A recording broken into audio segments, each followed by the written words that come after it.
Hello students, this is video number 3 of alternating current।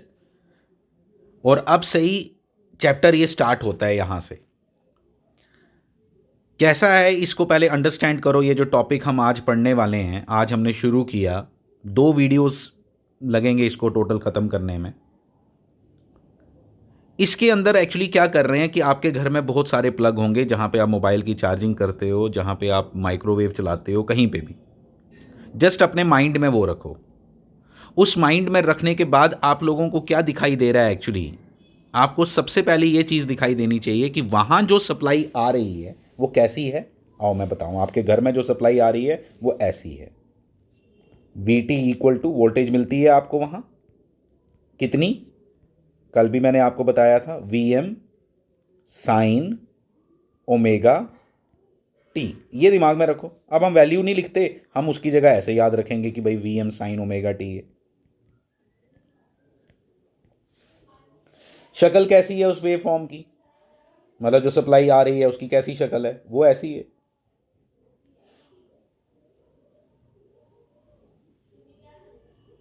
बिल्कुल ऐसी है।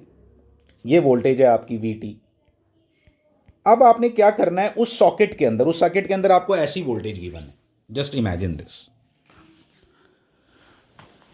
ऐसी डिवाइस भी होती है जिसको आप देख भी सकते हो कि ऐसी वेव फॉर्म आती है, उसको CRO बोलते हैं, इंजीनियरिंग लेवल पे पढ़ा जाता है वो, जिसमें आप वेव फॉर्म्स को देख सकते हो। अभी तो आप इमेजिन करना पड़ रहा है आपको, लेकिन आप देख भी सकते हो। अगर आप उसको उन उन वेव फॉर्म्स को देखना चाहो तो यू कैन। तो लोगों ने देखा हुआ है ये सब, तभी आपसे बात की जा रही है इस तरह से। तो ये जो वेव फॉर्म है, अब ये वोल्टेज है। अब इंटरेस्टिंग बात है, करंट के ऊपर हम बात करना चाहते हैं। ये मुझे दे दी गवर्नमेंट ने, भाई ये ले, तेरे को मैंने AC सप्लाई दी जिसकी वैल्यू ये है 311 साइन ओमेगा साइन 314T, यानी फ्रीक्वेंसी है 50 हर्ट्ज, और जो RMS वैल्यू है वो 311 डिवाइडेड बाय √2 है। फ्रीक्वेंसी है 50 हर्ट्ज। वो कहां से पता चली, क्योंकि ओमेगा गिवन है आपको 314, तो 2πf होता है ओमेगा। 2π से डिवाइड करो किसको, 314 को, यू विल गेट 50 हर्ट्ज। तो 50 हर्ट्ज फ्रीक्वेंसी दे रहा हूं, गवर्नमेंट कह रही है आपको 50 हर्ट्ज फ्रीक्वेंसी की वेवफॉर्म दे रहा हूं, जिसकी पीक वैल्यू 311 है, जिसकी RMS वैल्यू 220 है, 220 है। अब मैंने क्या करना है, मेरा काम है अप्लायंसेस लगाना। जो अप्लायंस लगाऊंगा वो वैसी करंट ड्रॉ करेगा, उतनी करंट ड्रॉ करेगा। जैसे AC सबसे ज्यादा करंट ड्रॉ करता है, माइक्रोवेव उससे कम ड्रॉ करता है, इंडक्शन उससे कम करता है, फॉर एग्जांपल TV बहुत कम करता है, फैन बहुत कम करता है, आजकल जो LED लैंप्स आए हैं वो बिल्कुल कम करते हैं। लेकिन AC के अंदर एक इंटरेस्टिंग बात है कि हम कितनी की जगह ना, कि कितनी करंट ड्रॉ हो रही है, that is not a big issue. वो कैलकुलेट करना कोई बड़ी बात नहीं है कि आपकी फैन कितनी करंट लेता है, आपका माइक्रोवेव कितनी करंट लेता है, कितनी। लेकिन आज हम बात करने वाले हैं कैसी लेता है। साइनोसाइडल दे रहे हो, क्या करंट भी साइनोसाइडल ही है या नहीं? वोल्टेज तो साइनोसाइडल है, क्या करंट भी साइनोसाइडल है? अगर साइनोसाइडल है तो और क्या क्या प्रॉपर्टीज हैं वो सब हमने डिस्कस करनी है। हम करंट, इसलिए टॉपिक का नाम मैंने क्या लिखा है, current end voltage relations in pure RL&C। अब मतलब जब आप अप्लायंस की बात कर रहे हो ना, फैन, AC, गीजर, इंडक्शन, आपके लिए ये अप्लायंसेज हैं। जब हम इसको फिजिक्स के लेवल पे पढ़ेंगे, जब हम इसको इंजीनियरिंग लेवल पे पढ़ेंगे, तो हम लोग बोलेंगे कि ये मेरे लिए सर्किट एलिमेंट्स हैं। RL और C से ही ये सारे अप्लायंसेस बने हुए हैं, RL और C से। इसलिए हम जब इनको स्टडी करेंगे तो हम पहले स्टडी करेंगे कि भाई प्योर R में क्या होगा, प्योर L में क्या होगा, अकेला L है अगर सर्किट के अंदर तो क्या होगा, अकेला C है तो क्या होगा, और फिर हम कॉम्बिनेशंस पढ़ेंगे। मतलब नेक्स्ट वीडियो के अंदर हम कॉम्बिनेशंस को स्टडी करेंगे। अगर R और L इकट्ठे लगा दिए तो क्या होगा, L R और C लगा दिए तो क्या होगा, तीनों लगा दिए तो क्या होगा। तो ये हमारा टॉपिक है। मैं आपको बता रहा हूं कि आपका वो प्लग, आपका वो सॉकेट जहां से आप मोबाइल चार्जिंग करते हो, जहां पे आप लैपटॉप चार्जिंग करते हो, जहां पे आपने प्रेस लगाते हो, उसको अपने दिमाग में रखो। और अब उसके अंदर क्या घुसाने लगे हैं हम, अप्लायंसेस प्लग इन करने लगे हैं। आई मीन टू से हम उसके साथ प्लग इन करने लगे हैं डिफरेंट डिफरेंट अप्लायंसेस। उन डिफरेंट डिफरेंट अप्लायंसेस को हमने एज अ प्रेस नहीं पढ़ना, अब हमने पढ़ना है कैसे, हमने पढ़ना है कि हमने पढ़ना है कि हम उसके अंदर जो सर्किट एलिमेंट लगा है उसकी प्रॉपर्टी को पढ़ेंगे, तो प्रेस अपने आप पता चल जाएगा। मैं तुम्हें बताऊंगा भाई प्रेस जो होती है उसके अंदर सिर्फ आर होता है, मैं तुम्हें बताऊंगा कि यार जो फैन होता है उसके अंदर आर और एल होता है, फिर मैं आपको किसी और के अप्लायंस के बारे में बताऊंगा उसके अंदर ये है, तो फिर वो भी कैलकुलेशंस हो जाएंगी, फिर अप्लायंसेस को लेके भी आ जाएंगे। लेकिन अभी फॉर द टाइम बिंग हम लोग किसके ऊपर बात करने वाले हैं, सर्किट एलिमेंट्स के ऊपर, कि आर कैसा बिहेव करेगा, एल कैसा बिहेव करेगा, एल कैसी करंट ड्रॉ करेगा, you should say like this. एक ऐसा अप्लायंस जिसके अंदर सिर्फ आर लगा है वो कैसी करंट ड्रॉ करेगा, एक ऐसा अप्लायंस जिसके अंदर सिर्फ एल लगा है वो कैसी करंट ड्रॉ करेगा। इसलिए इस टॉपिक के अंदर हम लोगों ने, ये हमारे पास वोल्टेज है कौन सी, वी टी इक्वल टू, मेरे को जब तक मैंने उसको क्या नहीं लगाया होता, जब तक मैंने उस सॉकेट के अंदर कुछ अप्लायंस नहीं लगाया हुआ, तो उसमें क्या है मेरे पास अवेलेबल, वोल्टेज। जब मैं अप्लायंस लगाऊंगा तो अप्लायंस क्या ड्रॉ करेगा, current. Please understand this is a important concept of electrical. ठीक है, तो ये क्या आ गया, V T equal to V M sine omega T, ये आपकी वोल्टेज है भाई। और उस प्लग के साथ जब मैं प्लग इन करूंगा different appliances of different circuit made up of different, तो वो करंट कैसी ड्रॉ करेगा, इसके ऊपर आज का टॉपिक है। ठीक है, तो यहीं से हम स्टार्ट करेंगे। अब देखो simply, in case of pure R मैंने सर्किट बना दिया यहाँ, उसके बाद V T equal to V M sine omega T है, आई टी इक्वल टू क्या आएगा, वी टी अपॉन आर, तो वी टी अपॉन आर आएगा, तो मैंने उसको क्या लिख दिया, V M sine omega T upon R. Fine. अब देखो V M sine omega T upon R, आपको सिंपल मालूम है एक बात, देखो एक प्रिंसिपल ऑफ होमोजेनिटी यूज़ करूंगा मैं यहाँ पे बड़ी जगह, बहुत जगह, आप ज़रा ध्यान से सुनना। प्रिंसिपल ऑफ होमोजेनिटी ने मुझे ये सिखाया था कि जो यहाँ पे इसके यूनिट्स हैं या डायमेंशंस हैं, वही डायमेंशन इसके यहाँ पे भी होंगे। फाइन। इसके डायमेंशंस हैं एम्पेयर, तो इसके खुद के क्या होते हैं, डायमेंशनलेस।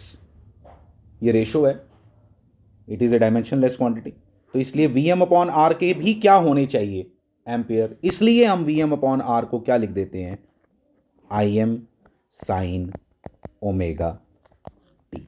इतनी बात, ये छोटी सी बात, ये इक्वेशन 1 आ गई आपकी, और ये आपकी इक्वेशन 2 आ गई, ये छोटी सी डेरिवेशन थी। अब इसके बाद इसके करेंगे कंक्लूजन्स अच्छे से। अभी तक सिर्फ एक ही वेव फॉर्म हम बना रहे थे, अब दो वेव फॉर्म एक साथ बनाएंगे, एक किसकी, वोल्टेज की, एक किसकी, करंट की। अच्छे से जरा ध्यान देना एक एक चीज़ पे। ये देख, ये मैंने दोबारा वो 1 और 2 इक्वेशन हमने लिख दी, करंट हमने डिराइव कर दी भाई, रजिस्टर के केस में करंट ऐसी आएगी।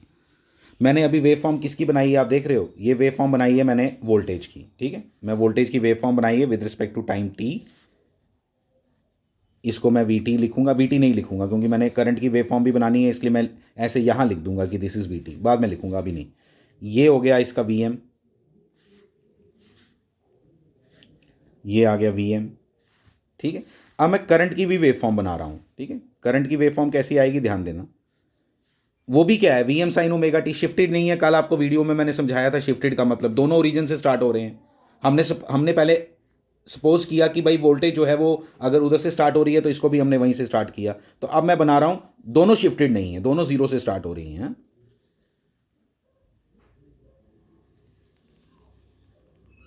ये बन गई करंट की वेव फॉर्म, ये आ गया करंट का आई एम। ठीक है, ऐसे लिख दूंगा मैं, this is, if this is we T, this is I T. ये वी टी और आई टी की दो वेव फॉर्म्स हमने बना ली। फिर इसके साथ ही कल मैंने आपको फेजर्स के बारे में भी बताया था, अगर मैं फेजर बनाऊं इसके तो इसको बोलते हैं टाइम डायग्राम। अच्छे से अपनी कॉपी पे लिखोगे, this is called time diagram. ये टाइम डायग्राम है, साइनोसाइडल वेव फॉर्म्स जिसमें दिखाते हैं। आप जो ऊपर बनाऊंगा उसको बोलते हैं फेजर डायग्राम। देखो फेजर डायग्राम, अच्छे से देखो फेजर डायग्राम। ये आ गई अगर वोल्टेज, बिल्कुल, तो करंट कहाँ आएगी, ये लो भाई करंट भी इधर ही बनाएंगे, करंट भी इधर ही बनाएंगे। ये लो, करंट और वोल्टेज इन फेज हैं, क्या बोलते हैं, इन फेज, दोनों इकट्ठे चल रहे हैं।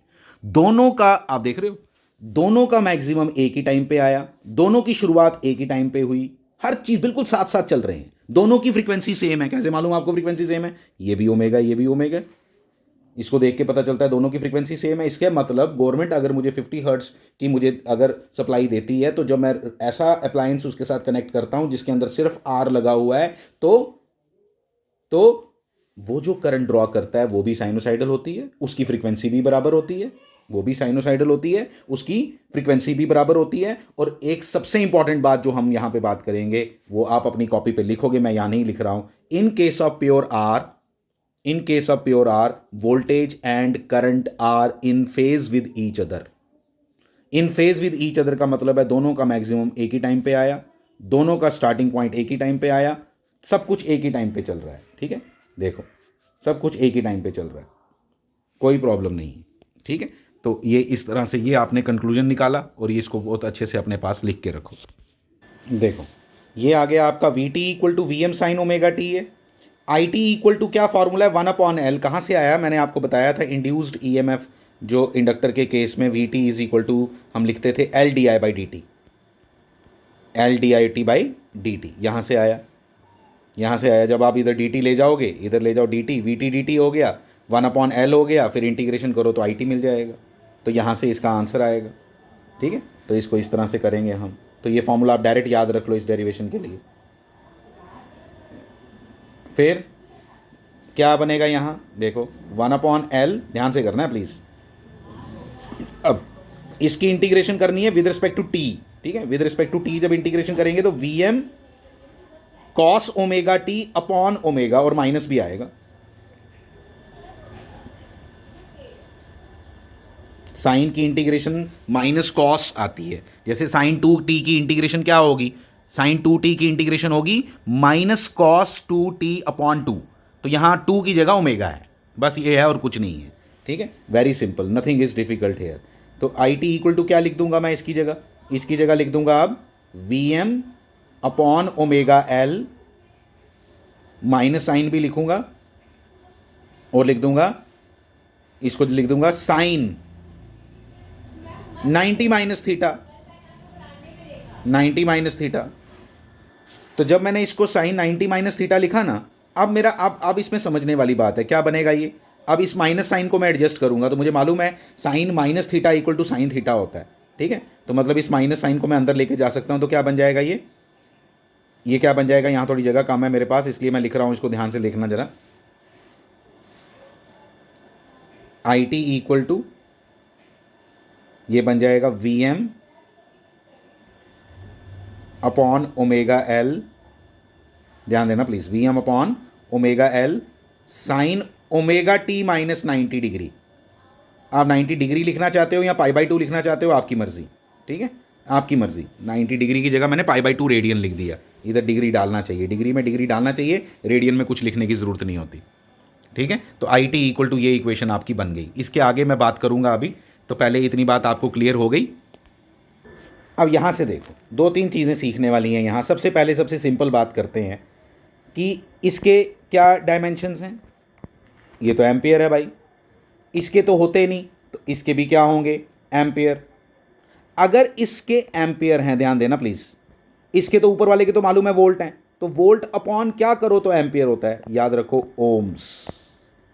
इसका मतलब ये हुआ omega L has units of ohms, resistance वाले यूनिट ही हैं इसके।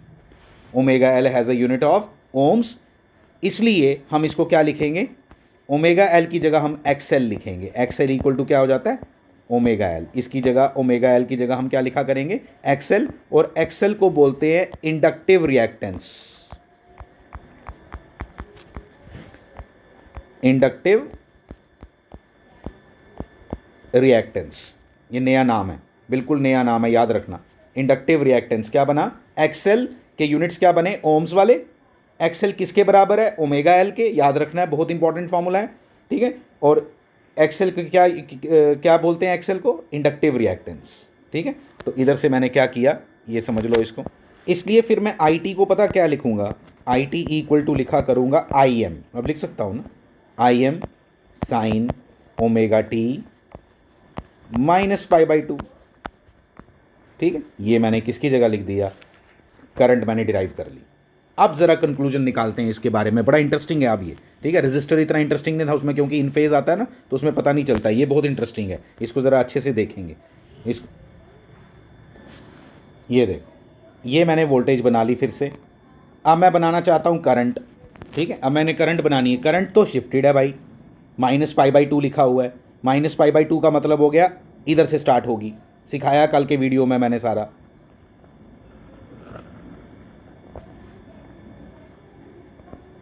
इसलिए वो बनेगी ऐसे 90 डिग्री पीछे, ठीक है। ये टाइम डायग्राम बनाई आपने, लिख दो इसको, टाइम डायग्राम है भाई ये जो मैंने बनाया, इसको π/2 ज़रूर लिखो। इसको बताओ कि ग्रीन वाली जो है आप अपनी कॉपी पे लिखोगे, ग्रीन वाली VT है और ब्लू वाली जो है वो IT है। This is the interesting part. और यहाँ से देखने में क्या पता चल रहा है आपको, मैं एक लाइन बोलूँगा, ठीक है, एक लाइन बोलूँगा, आप ज़रा ध्यान से सुनना। और एक और बात यहाँ पे मैं ज़रा फेज़र डायग्राम भी बना दूँ, इसकी फेज़र डायग्राम भी बना दूँ। जब मैंने इसकी फेज़र डायग्राम बनाने लगा तो ये सबसे पहले मैंने एक्सिस बना ली। जब मैंने एक्सिस बना ली तो फिर मैंने वोल्टेज बनाई। वोल्टेज तो भाई शिफ्टेड है नहीं, इसलिए वो तो डायरेक्ट इस पे आएगा, उसका 0 डिग्री एंगल है। लेकिन इसका -π/2 है तो ये नीचे आएगा, ये नीचे आएगा। ज़रूर बनाओ, नीचे नहीं बोलो, क्लॉकवाइज बोलो, मैंने कल बताया था आपको। तो ये आपकी I, ये आपकी V, ये एंगल 90 डिग्री, इसको बोलते हैं फेज़र डायग्राम। लिख के रखो, ये जो बना रहे हैं फेज़र डायग्राम, ये क्या है, टाइम डायग्राम। कल के वीडियो नंबर 2 में ये सब डिटेल में मैंने डिस्कस किया हुआ है ये वाला।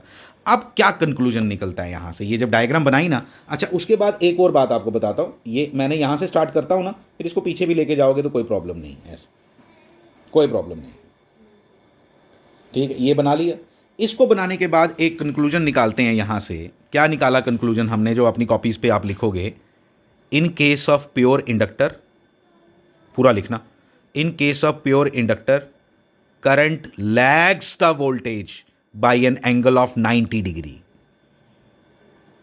करंट 90 डिग्री लेट चलती है, current lags the voltage by an angle of 90 degree. ये देखो, लैग्स का मतलब पीछे चल रही है, कौन, वो करंट, ये करंट है, ये 90 डिग्री पीछे चल रही है। आपको ये तो दिख रही है आगे है भाई, टाइम के साथ देखो, पहले मैक्सिमम किसका आया, वोल्टेज का, फिर मैक्सिमम किसका आया, क्योंकि ये टाइम एक्सिस है, समझ आई बात। पहले किसका मैक्सिमम आ रहा है, वोल्टेज का, इसलिए वोल्टेज आगे है और करंट पीछे है। तो आप बोल सकते हो in case of pure inductor, current lags होता है पीछे छूटना, lags the voltage with an angle of 90 degree और π/2 रेडियंस। ये आपने किसके लिए ड्राइव किया सारा, ये आपने किसके लिए बना लिया, ये आपने बनाया इंडक्टर के लिए, ये आपने बनाया इंडक्टर के लिए, ठीक है। ये अच्छे से इसको समझ लो, अच्छी सी कहानी इसकी समझ आ गई आपको। एक चीज़ और बतानी है इसके बारे में, मैं अभी बताता हूँ, और कुछ मुझे तो नहीं बताना, नहीं हो गया, ठीक है। तो लैग्स का मतलब भी आपको समझ आ गया। हाँ, ये भी मैं बोल सकता था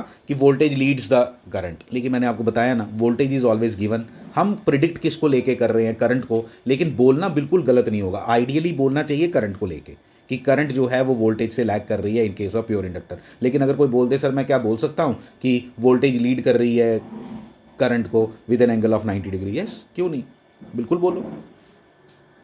ये मैंने करंट और वोल्टेज को दोबारा बना लिया। अब आपको बताने की ज़रूरत नहीं होनी चाहिए, जो यहाँ लेट चल रही है वो करंट है, क्योंकि हम इंडक्टर का केस पढ़ रहे हैं। ग्रीन वाली यहाँ वोल्टेज है, ब्लू वाली यहाँ करंट है, ये इतना पता चल गया। अब मैं पावर के बारे में बात करना चाहता हूँ। VT और IT तो मैंने बना दिए हैं, अब मैं PT के बारे में बात करना चाहता हूँ, पावर कैसी होगी इसकी, ठीक है। तो पावर होती है VT into IT, V into I, ठीक है। तो इन दोनों की मल्टीप्लिकेशन करनी है, ध्यान देना जरा कैसे करेंगे हम लोग। सबसे पहले ना क्या करेंगे, जहाँ पे एक्सिस पे कट हो रहा है ना उसको हम मार्क कर लेंगे, जहाँ जहाँ एक्सिस पे कट हो रहा है उसको हम मार्क कर लेंगे। देखो कैसे, ये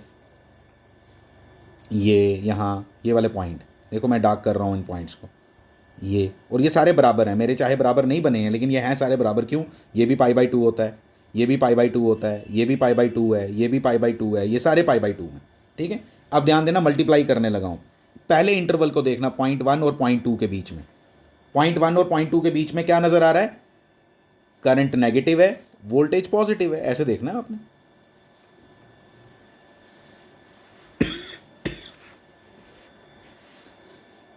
वोल्टेज पॉजिटिव है, करंट नेगेटिव है, ब्लू वाली है ना करंट और ग्रीन वाली वोल्टेज, तो voltage positive current negative, multiplication negative, multiplication negative. देखो मैं कैसे बनाऊंगा, याद रख लेना आप थोड़ा, ये आपके सिलेबस में है नहीं, बस इसको जस्ट डिमॉन्स्ट्रेट कर रहा हूँ, आपको करना नहीं है ये, ठीक है, बस लेकिन देख लेना है इसको, ठीक है।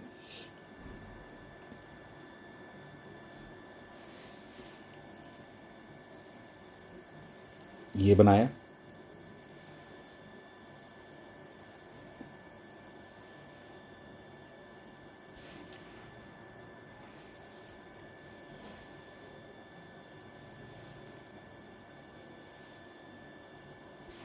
ये ऐसा बनता है, साइनोसाइडल वेव फॉर्म बनती है।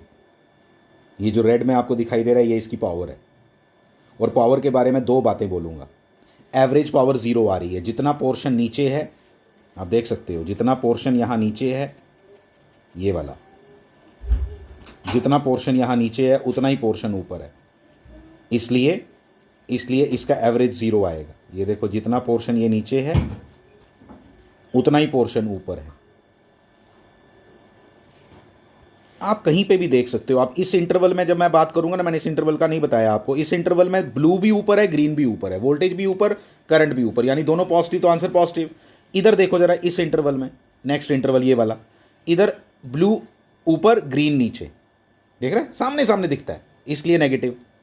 ऐसे बनता है ये, ठीक है। तो इसलिए क्या दिखाई दिया हमें, ये इसकी वेव फॉर्म्स हैं जिसको आपने अंडरस्टैंड किया, ठीक है। We T, I T, P T मैंने सब लिख के दे दिया, रेड कलर में पी टी बना हुआ है, पावर बनी, तीनों वेव फॉर्म्स मैंने एक साथ बनाई। दो बातें बोलूंगा पावर के बारे में। Average power consumed by pure inductor is zero. Current और वोल्टेज की फ्रीक्वेंसी तो सेम है क्योंकि दोनों में ओमेगा आया था, आपको मालूम है, सिर्फ फेज डिफरेंस है, सिर्फ फेज डिफरेंस है जो मैंने आपको लिखवाया अभी। लेकिन फ्रीक्वेंसी दोनों की सेम है, फ्रीक्वेंसी दोनों की 50 हर्ट्ज अगर इंडिया की बात करें, ठीक है। अगर 50 हर्ट्ज यानी आप बोलो कि फ्रीक्वेंसी दोनों की सेम है, लेकिन पावर की फ्रीक्वेंसी डबल है। आप बोलोगे कैसे दिखा, ध्यान देना। जितनी देर में आप देख रहे हो पावर के दो साइकिल बन गए, एक साइकिल यहां कंप्लीट हुआ और दूसरा साइकिल यहां कंप्लीट हुआ। जितनी देर में वोल्टेज ने अपना एक साइकिल कंप्लीट किया, पावर ने दो साइकिल कंप्लीट कर दिए। यानी कि कौन तेज चल रहा है, पावर। तो कोई आपको पूछ लेना, याद रखना एक छोटी सी बात, कि कोई आपसे पूछ ले अगर कि हमारे घर में जो फ्रीक्वेंसी आ रही है वो 50 है, तो पावर भी तो आ रही है, तो पावर जो आ रही है उसकी फ्रीक्वेंसी क्या है, उसकी फ्रीक्वेंसी 100 हर्ट्ज है, डबल है। Power is double, power is of double frequency. आप वैसे भी, अगर मैंने अभी वीटी और आईटी की इक्वेशंस आपको लिख के दी, अगर आप इन दोनों को मल्टीप्लाई करो और थोड़ी सी ट्रिग्नोमेट्री लगाओ ना, you will get to, you will find 2 omega. तो 2 ओमेगा आएगा आंसर में, आंसर में 2 ओमेगा। पीटी के आंसर में जब 2 ओमेगा आ जाए तो इसका क्या मीनिंग है, इसका मीनिंग है कि उसकी फ्रीक्वेंसी जो है वो डबल है। तो डबल आने के कारण, तो ये इस तरह छोटी सी बात याद रखना। और average power consumed by pure inductor is zero. देखो ये सर्किट आ गया प्योर कैपेसिटर का। यहां पे मैं लिखूंगा वी टी इक्वल टू क्या है, V M sine omega T. I t किसके इक्वल है, c d v by D t. याद रखोगे आप, फॉर्मूला है इसका c d v by D t, ठीक है। फॉर्मूला याद रखना है ये c d v by D t, fine. Current का formula c d v by D t, fine. अब देखो c d v by D t, अब यानी डेरिवेटिव लेना है इसका। तो मैं डेरिवेटिव लेना बहुत ईजी होता है, कुछ भी मुश्किल नहीं है। मैं लिख रहा हूँ ओमेगा सी तो पहले से था, ओमेगा भी आ गया, कॉस ओमेगा टी, ठीक है। फिर मैं, अरे वी एम छोड़ ही दिया, V M cos omega T, ठीक है। फिर मैं इसको लिखूंगा, देखना, वी एम, जानबूझ के लिख रहा हूँ इसको ऐसे, आप समझना इसको क्यों लिखा है ऐसे, ठीक है। वी एम 1/ओमेगा सी, वी एम इसको लिख सकते हैं ना ओमेगा। अब ये इसको मैं दोबारा ले आऊँ तो ऊपर आ जाएगा ये, ठीक है। Cos omega T, cos omega T की जगह भी एक लिखने वाला हूँ, क्या, साइन 90 प्लस थीटा भी कॉस थीटा होता है, 90 माइनस थीटा तो होता ही है, 90 प्लस थीटा भी होता है, तो 90 प्लस ओमेगा टी। ये हमें समझ आ गया। ऑन सिमिलर कॉन्सेप्ट्स 1/ओमेगा सी का यूनिट क्या होंगे, ओम्स, बिल्कुल ओम्स होंगे। और 1/ओमेगा सी को क्या हम लिखते हैं, एक्स सी, क्या लिखते हैं, एक्स सी। और इसको बोलते हैं कैपेसिटिव रिएक्टेंस, लिख के रखो अपने पास। उसको बोलते हैं इंडक्टिव रिएक्टेंस, इसको बोलते हैं कैपेसिटिव रिएक्टेंस। कैपेसिटिव रिएक्टेंस की वैल्यू होती है 1/ओमेगा सी, यूनिट्स क्या होते हैं, ओम्स, ठीक है। इसीलिए V M upon omega C को हम क्या लिख सकते हैं, एम्पियर। ये मैंने आपको पहले ही बताया, प्रिंसिपल ऑफ होमोजीनिटी से मैंने प्रूव किया। और यहाँ से हम आ गया हमारा आंसर कैपेसिटर के केस में, I T is equal to I M sine omega T plus 90 degree. Omega T plus pi by two लिख दो इसको ऐसे। ये आप देख सकते हो मैंने इक्वेशन लिख दी इसकी, V T equal to V M sine omega T, I T is equal to I M sine omega T plus pi by two. इस केस में हमें क्या दिखाई दे रहा है, ये देखो फेजर डायग्राम भी आप खुद बनाओगे। ये आ गई आपकी वोल्टेज, करंट आ गई यहाँ। मैंने थोड़ा जल्दी जल्दी कर रहा हूँ, आप करो इसको कंप्लीट। मैंने जैसे पीछे आपको अच्छे से बता दिया इंडक्टर के केस में, इसमें कुछ खास मुश्किल नहीं है। ये उल्टा है उससे, वो लैगिंग था, यहाँ लीडिंग है, यहाँ करंट लीड कर रही है, तो इसीलिए पहले से स्टार्ट हुई। पहले कौन स्टार्ट हो रही है, करंट। वोल्टेज ग्रीन वाली है, याद रखो, ये वी टी है, ये आई टी है। ठीक है, एक और बात बताता हूँ आपको कि कई बार बुक्स वाले ये नहीं बनाते, आप भी नहीं बनाओ तो ज़्यादा अच्छा रहेगा। ठीक है, ये वाला पोर्शन नहीं बनाते हैं, इतना ही बनाते हैं। ठीक है, आपको दिखना चाहिए कि लेकिन ये पीछे से स्टार्ट हो रहा है, इसलिए लीडिंग है। इसका मतलब ये नहीं कि दोनों साथ स्टार्ट हो रहे हैं, दोनों का इनिशियल पॉइंट देखना है। आप देखो पहले पीक किसका पहले आ रहा है, बताओ पीक किसका पहले आया। पीक आया इसका, करंट का पहले, फिर वोल्टेज का पीक आया, इसलिए पीक को लेके बात करते हैं। और पीक, दोनों के पीक्स के बीच में गैप कितना है, पाई बाई टू का। कितना गैप है, पाई बाई टू का। इसलिए हम बोलते हैं इन case of capacitor current leads the voltage with an angle of 90 degree और पाई बाई टू रेडियंस। ये लिख के रखो अपने पास। ठीक है, और फिर पावर को लेके भी बात करते हैं, जैसे उसमें भी हमने की। इसमें भी average power consumed by pure capacitor is equal to zero आएगा। वेव फॉर्म अगर आप देखना चाहते हो तो मैं बना देता हूँ। ये आपकी वोल्टेज, क्योंकि वो ओरिजिन से स्टार्ट हुई है, क्योंकि उसके साथ कोई प्लस माइनस नहीं है। लेकिन जो करंट है वो उसमें प्लस है तो पीछे से स्टार्ट होगा। ठीक है, तो पीछे से स्टार्ट होगा, आपको बताया मैंने अभी, उसको ऐसे बना लो। ये आ गया करंट। ठीक है, स्टार्ट ये यहाँ से हुई है, लेकिन बनाना नहीं चाहिए वो वाला पोर्शन। ठीक है, फिर उसके बाद ये आ गया आपके इंटरवल्स। मैंने पहले भी बताया पावर बनाने के लिए, ये मार्क कर लो यहाँ, ये सारे बराबर हैं पाई बाई टू के कारण। ठीक है, हो गया। फिर मैं यहाँ पे बनाता हूँ इसकी वेव फॉर्म, देखो ध्यान से, पावर की वेव फॉर्म। इस इंटरवल में, फर्स्ट इंटरवल में, इसमें और इसमें, दोनों ब्लू और ग्रीन दोनों पॉजिटिव हैं, इसलिए आंसर पॉजिटिव आएगा। आंसर पॉजिटिव आएगा। अगले इंटरवल में देखो, यहाँ और यहाँ देखो, मैं मार्क करके भी दे देता हूँ। इस इंटरवल में ध्यान दो जरा, क्या दिख रहा है, ग्रीन ऊपर ब्लू नीचे, एक पॉजिटिव एक नेगेटिव। आंसर क्या आएगा, नेगेटिव। ठीक है, तो नेगेटिव आएगा, ये लो नेगेटिव बना लो इसको।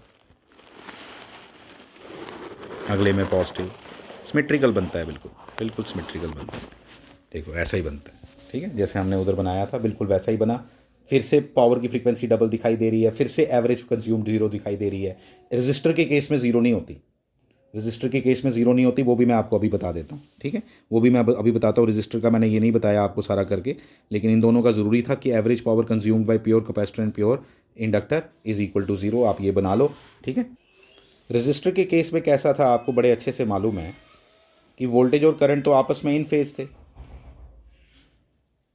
ये थी आपकी मान लो वोल्टेज, तो करंट भी इधर ही थी, वो भी ऐसी ही थी।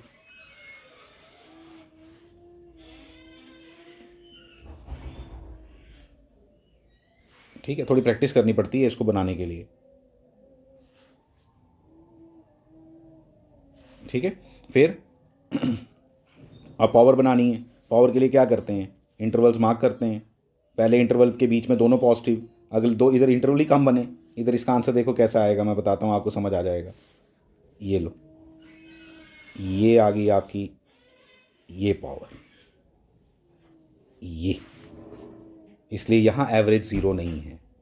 इन case of pure resistor average power consumed is not equal to zero, is not equal to zero. कितना है अभी नहीं करना आपने। ठीक है, आपको बाद में बताऊंगा, मैं न्यूमेरिकल करेंगे तब करेंगे, अभी ज़रूरत नहीं है। बस इतनी बात आपको अंडरस्टैंड होनी चाहिए कि यहाँ पे एवरेज पावर कंज्यूम्ड ज़ीरो नहीं है। ये रजिस्टर का केस था, तो ये एक इंपॉर्टेंट फेज़ था जो आपको बता दिया। इसके बाद अब हम कॉम्बिनेशंस पढ़ेंगे, आर एल कट्ठा, आर सी कट्ठा, आर एल सी कट्ठा, ये अगले वीडियोज़ में आएगा। Thank you.